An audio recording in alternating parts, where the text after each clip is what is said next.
Hello and welcome to this edition of Burlington Now. I'm Dee Brockwell, your host. When the hurricanes hit our eastern counties, our first responders out there were overwhelmed and needed a little help. They sent out the word and the first responders in our city replied to that call for help. We're going to talk with our police department, our fire department, and our animal services departments today in this episode and find out how they did respond to that call for help and what they did. Then we'll visit with Officer Shante Harris-Stewart and learn more about the Citizens Academy. We've got a lot of ground to cover, so let's get started.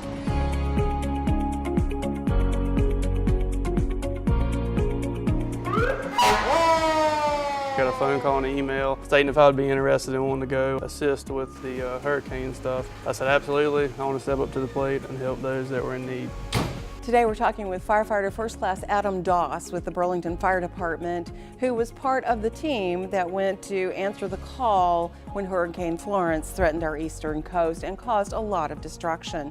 So how did you actually get there? I understand there was kind of a problem getting out to the locations because of the extensive flooding and damage. Right, as we were driving, rivers were rising. So we had to stop a few times to get fuel because it was such a long drive to be in a fire truck.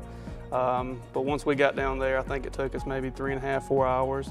But we talked to local agencies like Durham City and took them double the time because rivers and stuff, bridges had been closed 30, 45 minutes after we crossed. So we had to take several detours, but other stations had to take more detours than we had to take. Everybody got their computers, body-worn cameras, chargers for both, cell phone chargers. Be prepared for anything, hope for the best. Let's roll. When other agencies call, we're dedicated to going to help them. I think this particular situation gives our local officers a unique opportunity to go serve an area that is in desperate need of help right now. We're speaking today with Sergeant David Turner with the Burlington Police Department about how they got together and responded to the call for help from our coastal areas that were hit pretty hard by Florence. So, Sergeant Turner, welcome. Thank you for joining us today. And how exactly does this come about? You don't just decide you're going to volunteer and go. How did this happen? So it came through as a mutual aid request from Bowling Springs Lakes. The chief, Brad Shirley, is actually from Alamance County, worked with Graham Police Department, reached out for some assistance due to staffing issues from the storm, and their infrastructure there was pretty much totally devastated from the storm. A lot of roads that were there are no longer there, or some that are impassable, and their response times were the main concern because different from the first group that went down that was more humanitarian relief, that sort of thing. Ours was more, they needed the staffing issues because school was starting back and debris pickup at the same time. And with the traffic issues, that was going to be a concern because they were concerned with obviously traffic congestion and crashes. Many people may not be aware, but our animal services team went to help during the recent hurricane devastation on our eastern coast. Well, we went for Florence. Okay. We were down during the Florence, and it was something that was needed. The shelter people down there were having issues. They were very tired. They had been on for about 7 days. So we went to just relieve them, give them some time to go home, take care of some of their animals because they really needed a break. The Army National Guard picked us up, carried us in on a big 5-ton. That was the first time I'd ever ridden on a large vehicle like that. They took us in, helped us unload our supplies. We did take about 300 pounds worth of dog food, cat food, extra water, anything that could be used at the facility we did take with us. No wonder they wouldn't let us through. So what kind of aid were you able to get and offer and be there for locally? It's actually a little bit of everything. The town of Newport got hit pretty hard, so we were out assisting those with their roofs if they got water damage, running calls, fire calls. We were actually on shift some to give those guys in Newport kind of a rest because they had been running so hard when it hit. So we kind of was there to relieve them, to kind of give them a break. So construction, medical calls, fires, we ran a few fires. It was kind of a little bit of everything. How did all of you guys feel coming back from having poured yourself into doing so much work? It was very labor intensive, 7 days straight. Sometimes we slept, I know my first night I slept on the front bumper of a fire truck. There was really nowhere to sleep. You had National Guard there. So coming back, we were tired, very tired, but it was very rewarding that we went down there and did what we did and helped what we could help. I think it's indicative of law enforcement as a whole. We get into this business to serve our community, smaller communities and bigger communities. And Bowling Springs is part of it. Although it's a long ways from here, there's a connection. Kind of wonder if I've got anything left in the house. How did everyone feel on the way back after you had done what you needed to do, worked what you, and then you were coming home? How did all of y'all feel? I was glad to be on the way back home because it was a week away from my kids as well. And but you know, I was like saying, I was humble coming back. I was glad, I was fortunate that I got to be a part of that group going down because that's something I'd never really done before, and it was new and exciting.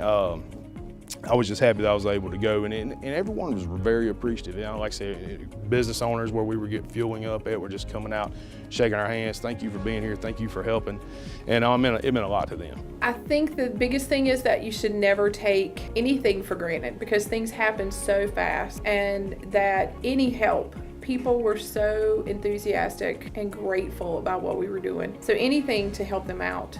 I mean, that was the biggest thing, is you end up feeling like I did a little bit of something for somebody. And isn't that what it's about? Truly.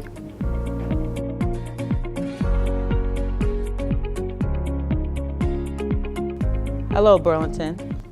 This is Officer Harris Stewart, and today on this episode of Inside the BPD, we're going to talk about the Citizens Academy. It happens twice a year, and what it does is it enables Burlington citizens to get an inside look of what your local law enforcement goes through.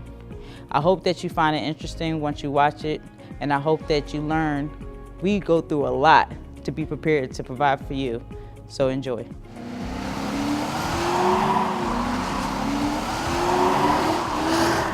I love having this interaction. As an instructor, I like seeing the removal of that knowledge block with people. They can experience the same things that we're experiencing, and they can understand where we're coming from. But that open dialogue back and forth to try to learn from each other is just fantastic. We're learning how to drive on an obstacle course. I'm still a little shaky right now because I just drove, and it was an awesome experience. We're hitting mailboxes, hitting cars. We truly are out here to have a good time, but we do want to show you a very realistic demonstration of what we experience out there on the road. Citizens Academy is a program that the police department puts on for about 10 weeks. There are 2 sessions, one in the fall and one in the spring, and it's an opportunity for the community to come out and get more awareness and exposure and understanding of what the Burlington Police Department is and what we do. Today we're out here so that they can get an understanding of what officers go through when they're learning how to drive, their pursuit training. We also have a beer goggles course set up so that they can feel the impacts of driving impaired. There's a wait list for people to do it, so that's a phenomenal opportunity to learn about the department and understand some of our policies, procedures, and definitely meet some of our staff. What would you recommend for citizens with concealed carry as it relates to flashlights on their weapons? Depending on where you're going to conceal it, I think the best thing is to have a flashlight because it just opens up the door to so many things, you know, inside structures at night, inside your house, whatever it may be. I realize the various duties our police officers are faced with every day. It's almost overwhelming. I was at a point in my life where I needed something different. I knew I had an interest in law enforcement, and I also wanted to find a way to connect with the community of Burlington. I think really the understanding of everything that officers do and what they're responsible for in their daily functioning, in the sense of both operating the vehicles, utilizing the MCT, making choices at a split second with what information they have and based on their training. And I think a lot of the community has been pretty overwhelmed and eye-open as to everything that really goes on behind the scenes within a department. One week we got to talk to the 911 operators, and we got to spend time with them and see their stations, and that was very interesting to me. I'd never been in that scenario before. We got to dust for fingerprints, cast, moldings. That was really cool.